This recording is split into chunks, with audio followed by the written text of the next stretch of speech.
just ask you one thing? Did you guys ever look at any other suspect?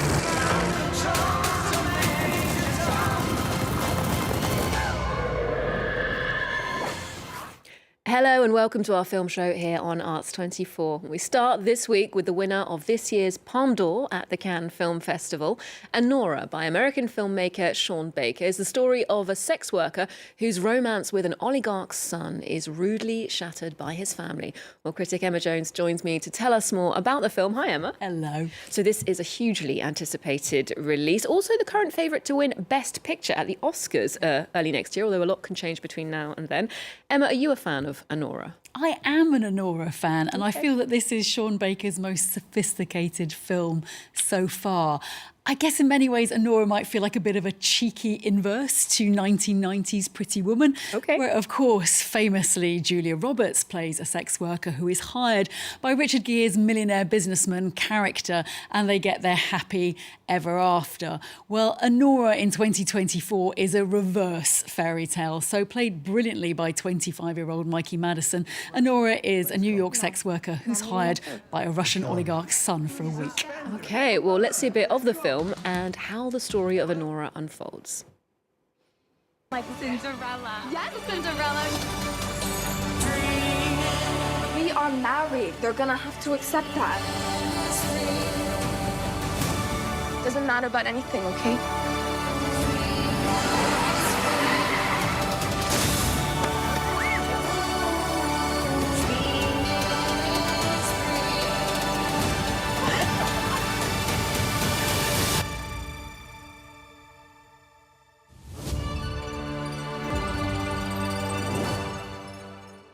Well, it certainly looks like a lot of fun. And this isn't the first time that Shawn Baker's told the story of a sex worker, is it?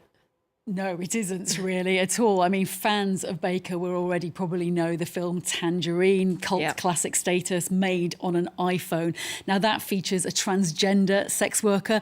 Then there's 2017's The Florida Project, that centres around the children of a stripper who's been made unemployed. Then you've got 2021's Red Rocket, and the main character is a male porn star. So this is a topic he's really interested in. And interestingly, when he collected that Palmed'Or in Cannes this year, he dedicated the awards to sex workers past, present and future. But they're not an issue in Anora, if you see what I mean. And as Shawn Baker has said himself. I see it as like telling individual stories. We're not trying to tell a story that represents all sex workers. I'm just trying to tell one story about a particular sex worker, and I wanted to, and through her story, really show the unfair stigma that's applied to sex work.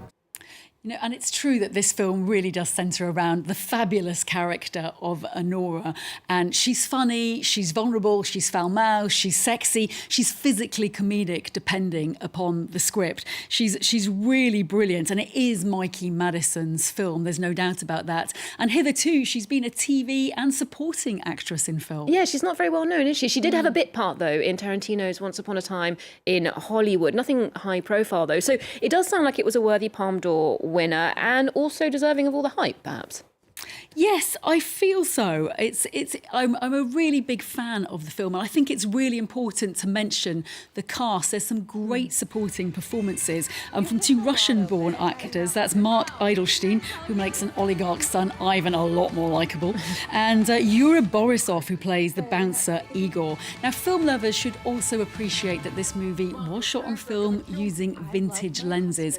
And of course, Shawn Baker has that habit of taking, less than beautiful parts of America and making them very lovely on screen. So I probably won't be the only one lining up to see that one. On to the next film from 94-year-old director Clint Eastwood, no less. This is called Juror No. 2.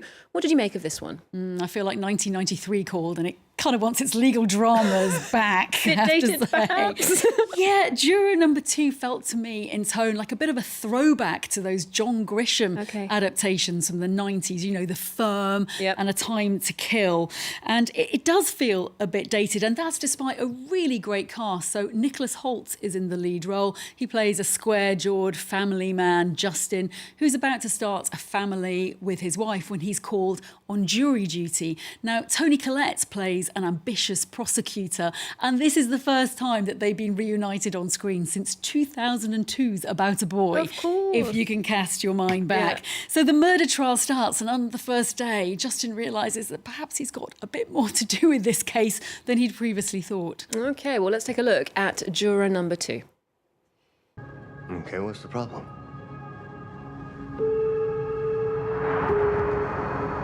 I got called for jury duty.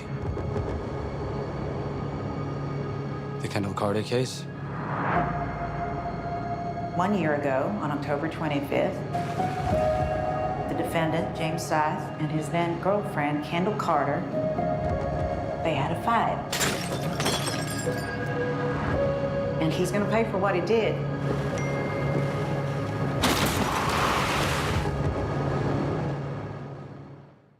This film, I feel, is really a debate about the difference between truth and justice. Now, should possibly quite a bad guy go down for a murder he quite probably didn't commit? And should a good guy who might have accidentally committed this crime lose his entire future? Oh, OK, so a very interesting idea at the centre of the film. Amazing cast, but you reckon it falls a bit short?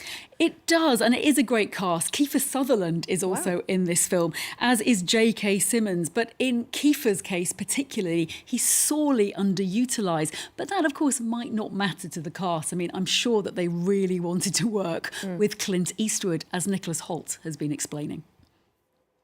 I just think that, Clint in many ways is cinema. His career as an actor, and then also all the incredible pictures that he's directed. He really has got a career that's iconic in every way. So to get to spend time with him, to see the environment he creates on set, the sense of community, the trust he has in everyone around him, and how that brings the best out of everyone, and his kindness and the spark in his eye and his sense of humor. I feel so privileged and lucky to have got to spend time with him.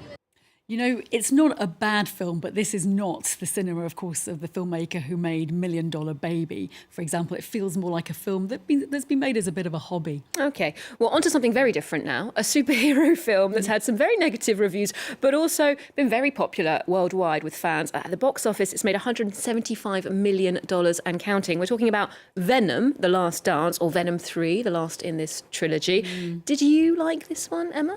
Yes, well, I really love the first two. I really love Venom as a character. You're right, there is some real poison pen writing from critics about this particular movie. But I think fans really want to know the story's ending. This is the last in the trilogy, and it's supposedly the last that we're going to see about the toxic bromance between Eddie, played by Tom Hardy, and his, quite occasionally fun, lovable, parasitic symbiote Venom, also voiced by Tom Hardy. Now, in this extremely thin plot, it has to be said, Venom's creator, an eldritch god called Knull, wants to break out of his prison and destroy the Earth. That's it. OK, well, the stakes couldn't be higher. Let's take a look at Venom, The Last Dance, and hear from Tom Hardy about how the trilogy has developed.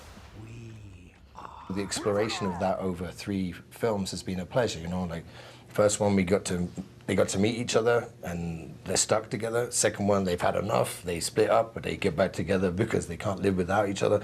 And on the third one, they agree to be one, and then they have to face hell together. And we see if they can, how that goes for them. We are living the dream, my friend. You mean it? No! Mrs. Chess! Hello! There has to be a reason they're after us.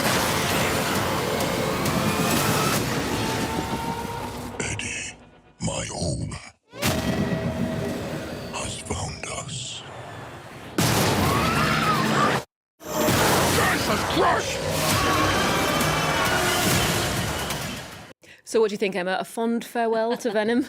The plot is very skimpy, but the best bit of the film is still the relationship between Eddie and Venom. They're at times really hilarious and actually quite moving as well. What I would say is, in any superhero film, do we actually ever believe there's a finale? I'd say there's strong hints in this film that we haven't seen the last of Venom's gnashers yet. OK, well, stay tuned then. Well, finally, we end with an animation called Flow. This is from Latvian filmmaker Gins Zibalodis. It's a story of a cat and his or her animal friends made without any dialogue. It was in this year's Cannes Un Certain Regard section at the festival, as well as the Annecy Animation Festival here in France. It was. This is a gorgeous, life-affirming film, and I think it will work for both children and adults alike. And it's really heartening to see a film that really relies upon music and animal noises instead of, very snappy dialogue, which is usually very popular and aimed at kids. So this is the story about a cat who lives in a world without humans, and cities are submerged underwater, so adults are going to get that environmental message. Now, the cat is swept away on a boat and discovers all kinds of other creatures, and they have to work together in order to survive.